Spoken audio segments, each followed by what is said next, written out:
حدیث میں آتا ہے ابن ماجہ کی چیپٹر نمبر 16 حدیث نمبر 219 جو اللہ کے رسول کہتے ہیں یا ابو در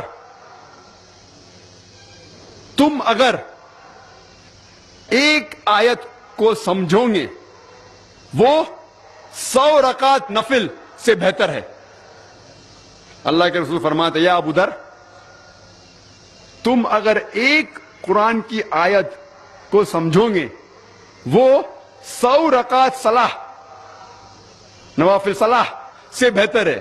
اور ایک رکعت میں کم از کم سورہ فاتحہ تو پڑھنا چاہیے آپ کو. کم از کم 7 آیتیں ہیں. 100 رکعت میں کم از کم 700 آیتیں ہیں. تو اللہ کے رسول فرماتے ایک آیت کو سمجھ کے پڑھنا سمجھنا 700 آیت کی تلاوت کرنے سے بہتر ہے. یعنی سمجھنا 700 گنا صرف تلاوت سے بہتر ہے. اللہ کے رسول فرماتے ابن ماجہ میں اور یہ صحیح حدیث ہے. ہم لوگ سے پوچھتے ہیں قرآن شریف کیوں نازل کیا گیا تو لوگ کہتے جب اوپننگ سرمنی ہوتی نا اوپننگ سرمنی آفس کی تو قرآن شریف پڑھنے کا. جب گھر کا افتتاح ہوتے تو قرآن شریف پڑھنے کا. جب کوئی مر گیا تو قرآن خوانی کرتے.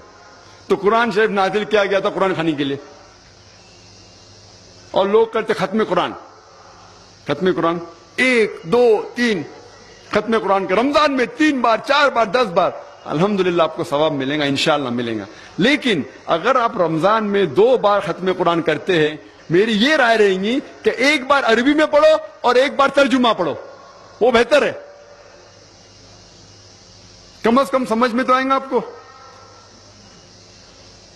اور اگر آپ چاہتے ہیں کہ اوپننگ سرمنی میں قرآن خوانی ہو یا افتتاح ہو گھر کا تو قرآن خوانی ہو, کوئی مر جاتا قرآن خوانی. میں کوئی قرآن کی آیت میں صحیح حدیث میں نہیں جانتا ہوں کہ محمد صلی اللہ علیہ وسلم یا صحابہ کوئی مر جاتا تو قرآن پڑھتے تھے یا کوئی افتتاح کے لیے قرآن پڑھتے تھے. اگر آپ کو قرآن پڑھنے کا ہی ہے تو میں یہ کہتا ہوں کہ آپ قرآن اگر پڑھتے ہیں 100 مائل کی سپیڈ کے اوپر 30 لوگ کو بلاتے اور 1 گھنٹے میں ختم کرتے تو میں کہتا ہوں کہ 2 گھنٹے کے لیے بلاؤ.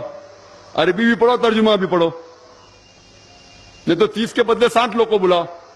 ایک آدمی اگر 1 پارا پڑھتا ہے تو ایک آدمی کو بولا آدھا پارا پڑھو عربی میں اور آدھا پارا ترجمہ پڑھو. کم از کم وہ قرآن تو پڑھنا حدیث میں لکھا نہیں لیکن کم از کم اگر آپ ترجمہ پڑھیں گے تو آپ کو علم تو حاصل ہوگا اور انشاءاللہ کچھ چیز کے اوپر عمل تو کریں گے.